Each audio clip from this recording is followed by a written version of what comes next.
Attention mga SSS pensioners, December 2025 pension crediting schedule at 13th month pension crediting schedule. Final na nga ba ang schedule? Hindi na nga ba ito magbabago?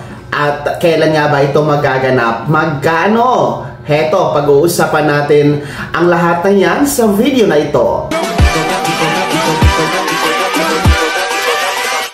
Hold up.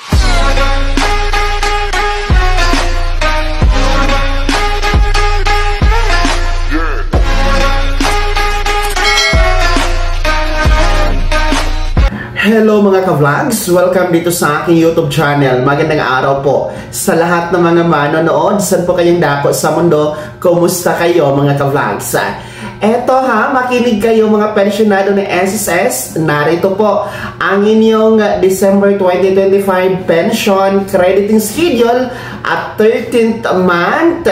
May pagbabago nga ba sa schedule? Final na ba ang SSS Circular 2022-030?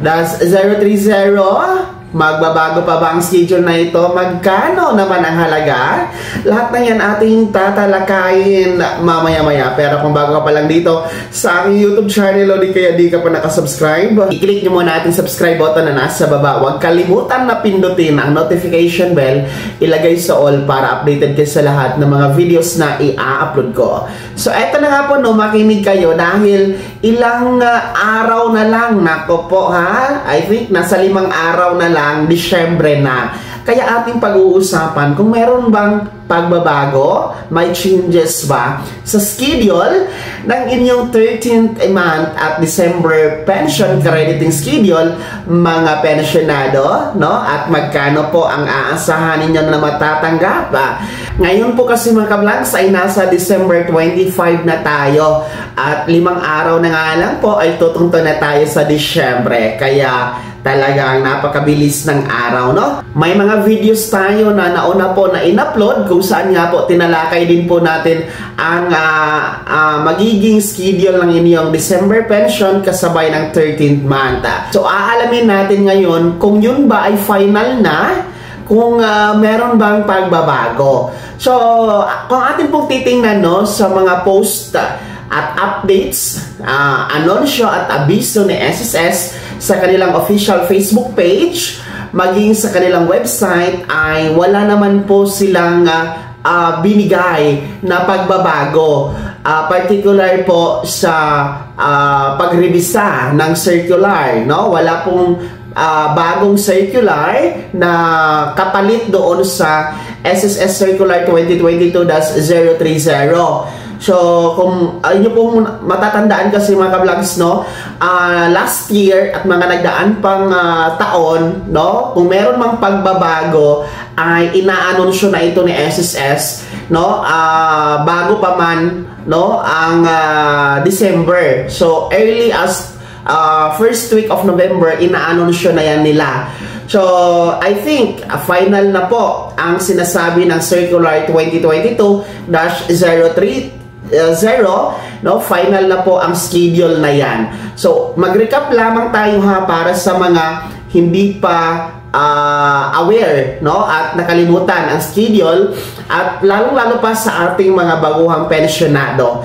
Babase tayo sa Circular 2022-030 na kung saan nga po sinasabi dyan na ang December 13th month pension crediting schedule ay mahahati po sa dalawang batch mga ka-vlogs. Una po ay ang ating mga first batch, yung merong date of contingency o yung merong araw ng kapanganakan, araw ng pagkamatay, araw ng pagkasakit o araw ng pagkabalda mula 1st to 15th day of the month, no? Kayo po ang mauuna na magkaroon ng 13th month pension, which is sinasabi dyan December 1 mga ka-vlogs. Well, kung titingnan niyo po sa inyong kalendaryo, December 1 ngayon na 2025 ay natapat po yan sa araw ng Lunes, no? At regular day nga po yan kasi sinasabi din po sa circular na yan kung matapat sa weekend o holiday ang 13th month pension crediting schedule i-atras sa last working day. So regular po, no, hindi po talaga yan siya holiday at weekend, kaya aasahan natin December 1, araw ng Lunes. Naku po, ngayong Lunes na yan, no? 5 araw na lang, mga first batch SSS pensioners, at kasabay na din po ang inyong December pension na kung saan nga po ay kasabayan sa makikredit sa inyong ATM card. So doble po ang inyong matatanggap ngayong Lunes, December 1, mga first batch, no? Kasi ang halaga ng inyong 13th month is katumbas po ng isang buwan na pensyon na halaga, mga ka-vlogs. Pangalawa, yung atin naman po mga second batch na mayroong date of contingency mula 16th to last day of the month. Ang inyo pong 13th month pension crediting schedule ay December 4, 2025. Kung makikita nyo sa inyong kalendaryo, yan po ay araw ng Webes at regular schedule ang aasahan since hindi naman po yan natapat sa holiday at weekend. At ang atin po mga second batch SSS pensioners, syempre, kasabay na din po ang inyong December pension.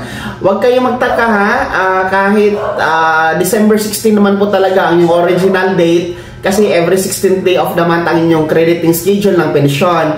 Pero every December po ay maa-atras po yan, no? Sa December 4, kasi nga po sabay na po ang pensyon at 13th month. Mas maaga po ang makukuha ninyong 13th month tuwing Disyembre, mga second batch, kasi nga po dito sa 13th month crediting, which is December 4.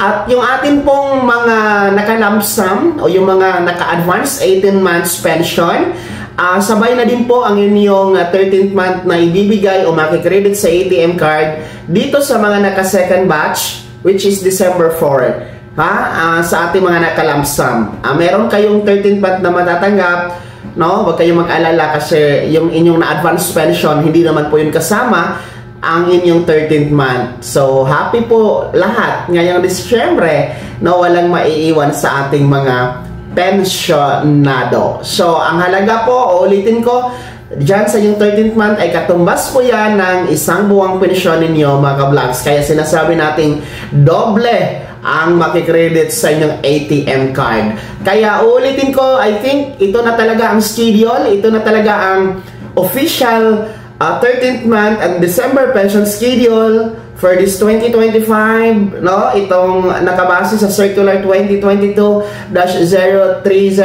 dahil wala naman pong pagbabago na nilabas ni SSS na circular regarding dyan, no? Kaya aasahan natin, ulitin ko, December 1 ngayong Lunes na for our first batch and December 4 araw ng Webes for our second batch and naka-lump sum.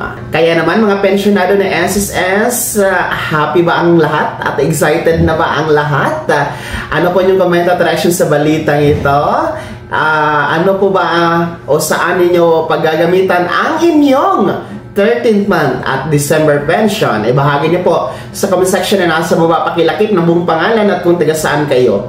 Bago ako magtapos sa video na to, kung gusto niyo pong sumuporta sa aking YouTube channel, maaari niyo pong i-click ang ating super thanks button na nasa baba. Sa mga gusto maging miyembro, pwede. Click nyo lang ang join button. Maraming perks dyan, mga vlogs.